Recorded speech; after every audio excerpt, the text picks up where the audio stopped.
Hey, hey, hey, Grand Archive fans. That's right. Magic's on hold for a little bit. We covered it earlier this morning, a little later in the day. Let's talk about what's going on in Grand Archive. There's leaks, there's rules changes, and the ban and restricted announcement has came out. So, we're going to get into it. Don't run away just, oh, damn, they're already gone. Oh, well.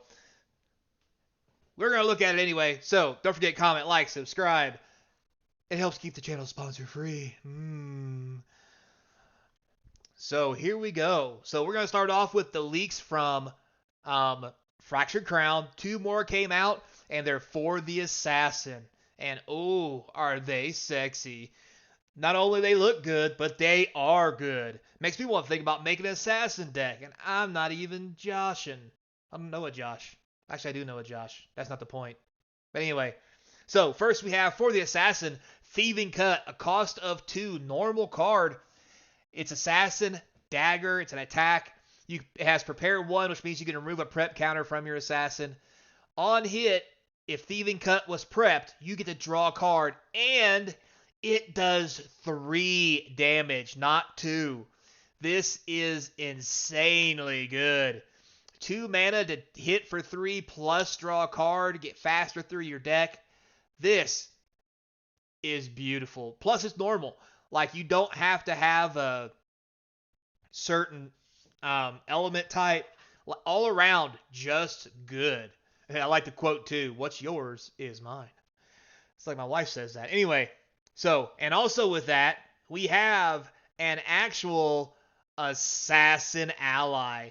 We have Gawain, Chivalrous Thief. Unique ally, assassin, ranger, human. +2 level, he gets true sight. She gets true sight. It gets true sight. I don't know. Probably a girl.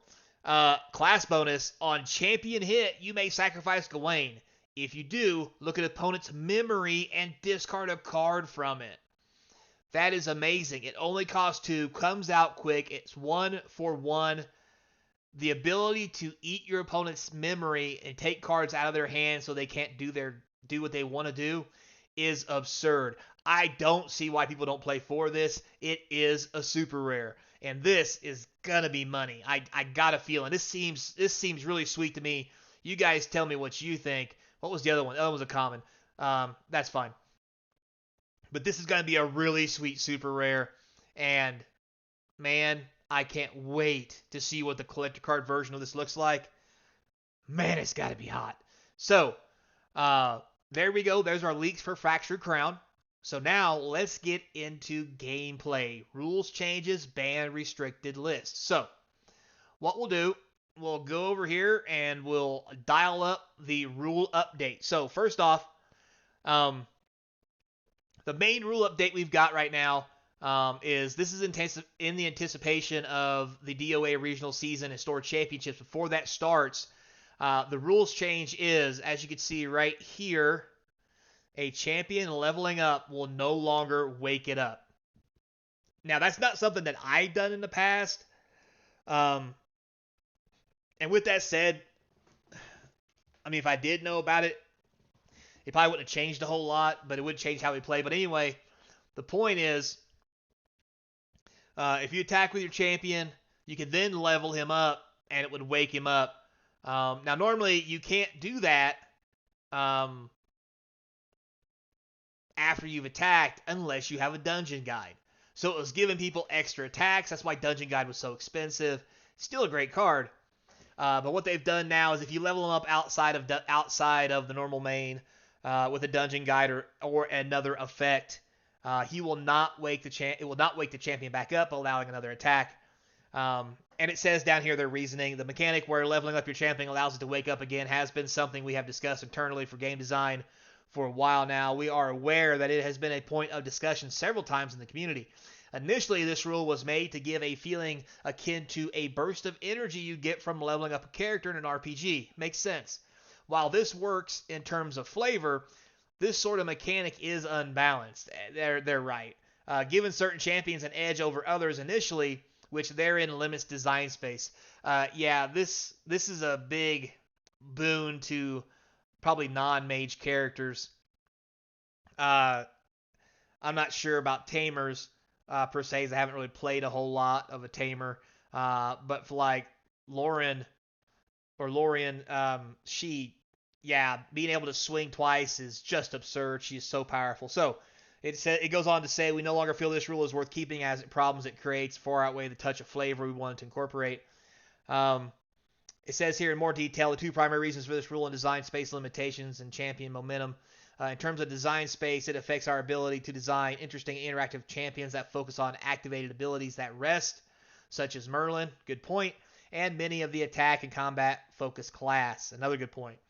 On the other side of the same coin, it also makes leveling mechanics difficult to design when it amplifies the power of those kinds of champions. Yeah, so when you have the ability to force a champion higher, you either have to remove that ability or change how champions level up. It's probably easier just to remove the ability to make a flat design space.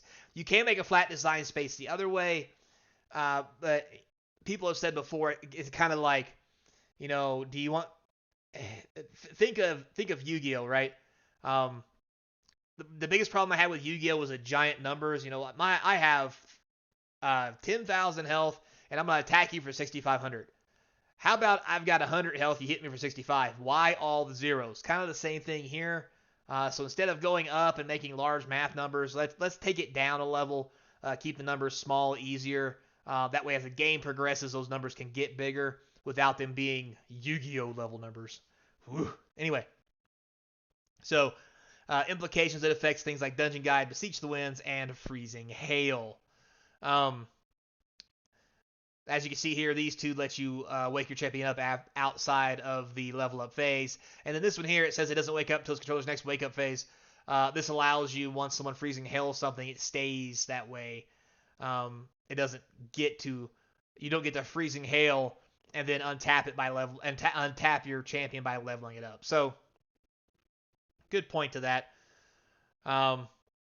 So that pretty much covers this rule change here. Next, we'll get into ban and restricted update. So, effective immediately, June 19th, there are no bans that to speak of. However, there are cards being banned in the standard format, but let's read into the actual explanation of that. First off, this is the first ban announcement, which is immediate. The next ban and restricted announcement will be on August 25th after Fractured Crown comes out. So this is the anticipated topic of ban announcement. So Dawn of Ashes has been in circulation for some time. They like to see how it's developed, garnish game design, so forth and so on. Short version, there are no cards they want to ban or restrict for tournament use because it's really just one set. And luckily they designed it well enough. It's not nobody is too, people are busted in their own way, but everybody's busted in their own way, so it's not a bad way. It's hard to explain. Anyway, we're excited to see new cards, how they reshape the meta for a change of pace. However, some cards have legality implications due to our promotional product release schedule. The three cards you see here, Gate of Alterity, Prismatic Spirit, and Imperious Highlander, are being banned in Standard. And here's the explanation why. Let's get into that. Fractured Crown will be launching with a sealed event kit, which introduces those two powerful cards to create a unique and cohesive format experience. These cards were specifically designed for a sealed format and not be legal in our standard format. So it's really just to help out stuff. And for example, Gate Alterity, for one, it says it's a regalia item. You can rest it or tap it if you're Magic. Put Gate on the bottom of your champion's lineage, then choose a class. Gate of Alterity gains inherited effect. This object is a chosen class in addition to other classes. So yes, the ability to change your class on a whim is way too much right now. I see this maybe being better later, or maybe even some kind of design like this later so you can change your class. It's really cool. I like the idea, but it is overpowered at the moment. So, also, Prismatic Spirit. For 0, this is a champion spirit. It says on enter, and this would be a spirit instead of, fire, water, or whatever. You draw 6 cards, then choose 2 basic elements. Prismatic Spirit gains inherited effects. This object is each of the chosen elements in addition to other elements.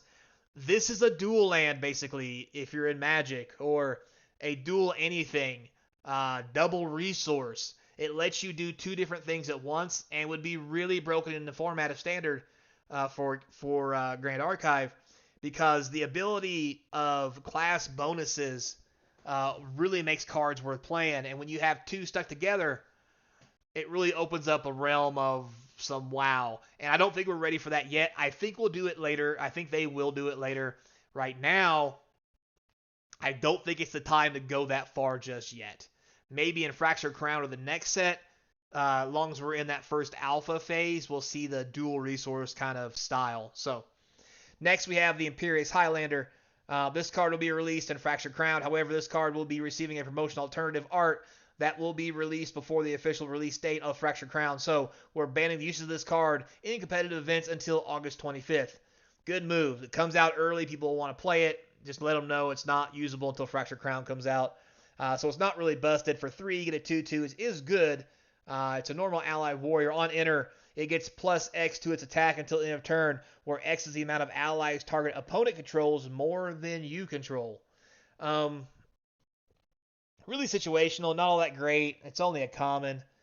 Be good for draft. Also, might be a decent sideboard, 1 or 2 of, depending on what you're running across. The format right now has not got a whole bunch of allies in it. Some decks do, but So you'll have that. So then we talk about watch lists. So there's 3 categories they have on their watch list. Category 3 is this category will contain all cards that are banned and restricted, proving too powerful, too impactful, and limiting tournament deck diversity and meta health. So basically, category 3 will be the banned cards. Category 2, this category contains cards that we are considering very problematic and heavily watched for potential future legality changes and category shifts. Currently, 2 cards in this category are the Sword of Arvis and Reckless Conversion. Sword of Arvis, when paired with Spirit Blade Ascension, is insane. I play it. Has proven to be a very efficient strategy, allowing Loran players to draw lots of cards in a single turn, and boy, they ain't lying. With this card recursion with Crux, also has access, Crux Sight, yada, yada, yada. Yeah, the sword is very powerful just by itself. Reckless Conversion was a card meant to end the game if a Rye player has a lot of cards in their memory. However, it isn't a conclusive enough of a win condition where players can just always concede to it, like Sword of Arvis. The card momentum is extremely high and leads to very long turn durations where a player is 99% likely to win soon, but as a losing player, you can't concede unless you're 100% sure. So they're kind of taking the fun out of it by saying, come on, let's get this going. So, because of gameplay, like this one combo busted, this one draws out the gameplay. And I've been in some games with Rye where it becomes hard to meet that 50-minute time limit when they start this Reckless Conversion shenanigans. Nothing against them. I mean, play it because it's good. But if you want to ban it so we can get the games in, it's probably a good idea. I don't think these cards will get banned anytime soon, unless Fractured Crown comes out with something that's just absurd that pushes these over the top. And then we have Category 1. This category consists of cards that we don't consider problematic in the current environment, but are unhealthy for future balance and game design space. The category currently has 4 cards. Tactful Sergeant, very good. Creative Shock, I play this card. It is busted. Volrak Smoldering Spire, a great card. I have it in my sideboard. Freezing Hail, we talked about it already. So we'll look at Creative Shock, Tactful Sergeant. These 2 cards have been too efficient in output and can be used by too many decks. Very true.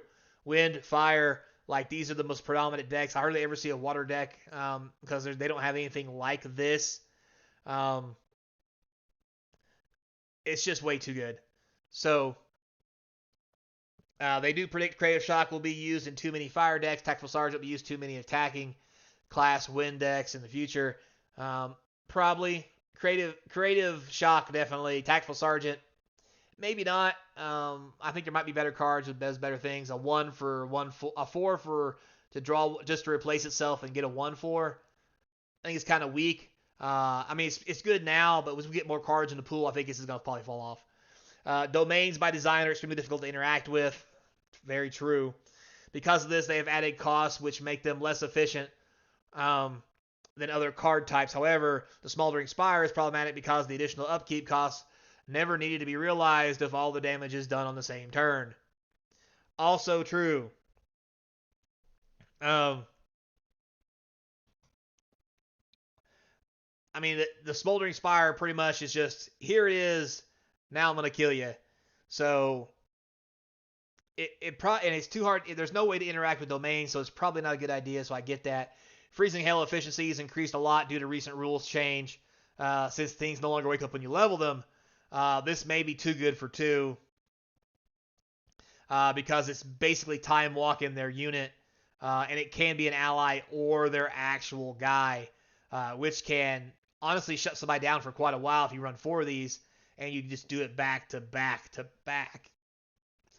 And since it's a fast, you can do it before their attack phase.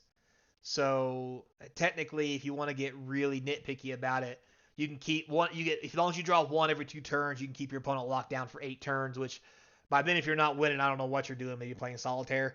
But yeah. So stay tuned. August 25th, we'll get a revisit. Fractured Crown will come out. New decks. We'll see how the actual organized play goes. Looks like fun. Sounds like a good time, and I can't wait. So thanks a lot for watching, guys. I do appreciate it. Till next time, be kind. Hope to see you across from the game table, hopefully playing some Grand Archive.